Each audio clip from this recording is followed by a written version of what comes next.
चक्रवर्ती सनत कुमार का नाम सुना होगा आपने। अद्भुत कहते हैं कि सुंदर थे। एक तो होता है सामान्य सुंदरता और एक है दैवीय। तो ऐसा कहते हैं कि एक बार देवताओं की सभा जुड़ी हुई थी, तो देवराज इंद्र ने कहा कि भाई, वैसे देवता एक से बढ़कर एक सुंदर होते हैं और हैं, पर जैसा सौंदर्य या जैसी सुंदरता इस समय धरती पर सनत कुमार चक्रवर्ती की है, ऐसा तो देवताओं को भी इतने वो सुंदर हैं कि देवता भी उनके सामने लज्जित हों। देवताओं ने सनत कुमार का रूप वर्णन सुना कि स्वयं देवराज इंद्र प्रशंसा कर रहे हैं, भाई तो कुछ ना कुछ तो उस व्यक्ति में ऐसा जरूर होगा।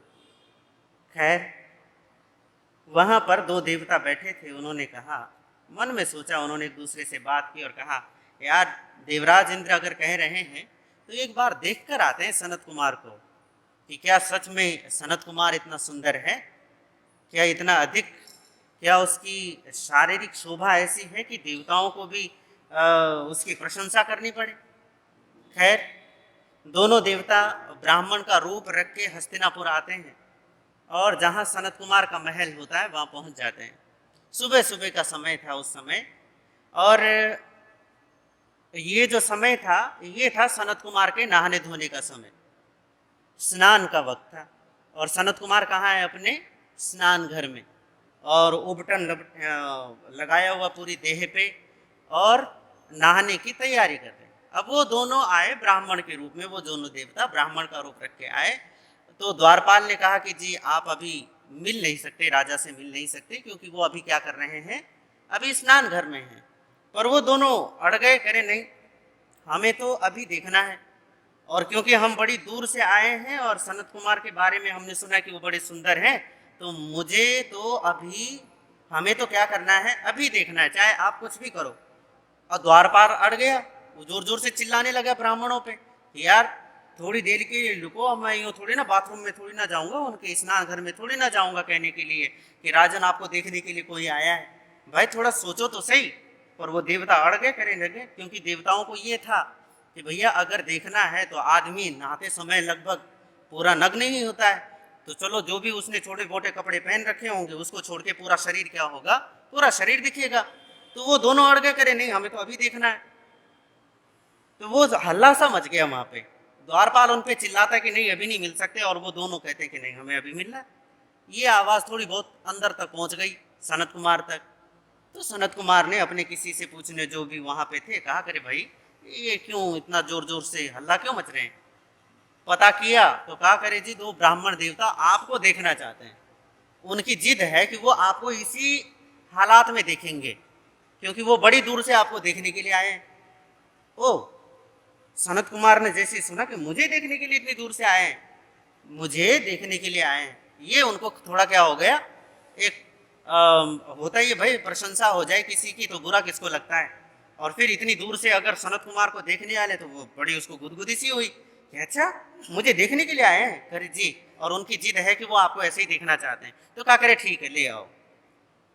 वो दोनों आ गए देवता अंदर, और सनत कुमार को देखा और देख के बड़े खुश हुए कि भैया जैसा सुना था वैसे ही पाया।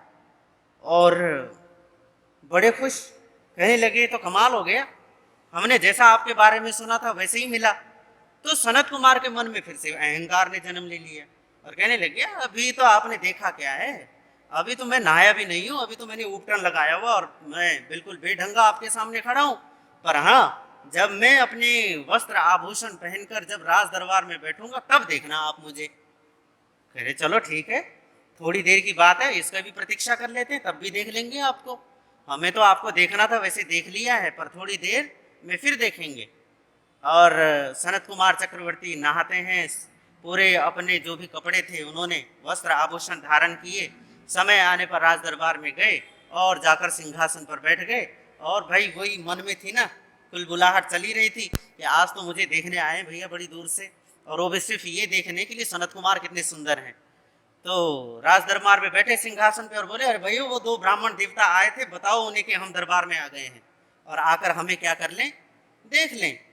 अब वो दोनों तो देवता, वो आए दरबार में और जैसे ही वो आए तो सनत कुमार कहते हैं, और ब्राह्मणों बताइए देवताओं कैसा लग रहा हूं।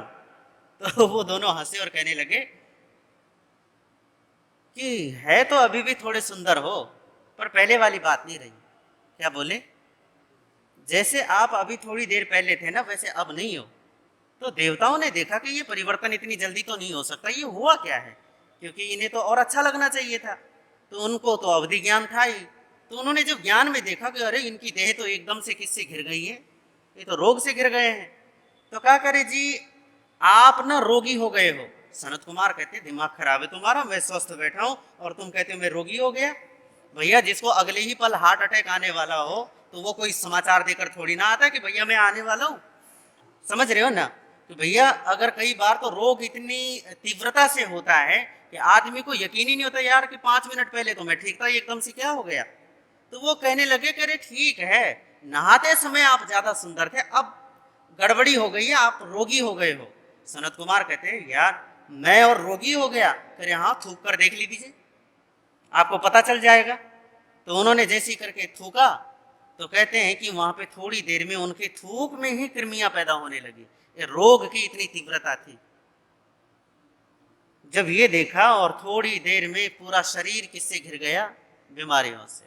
और कहते 16 महारोग उनके पूरे शरीर में क्या हो गए, प्रकट हो गए। खैर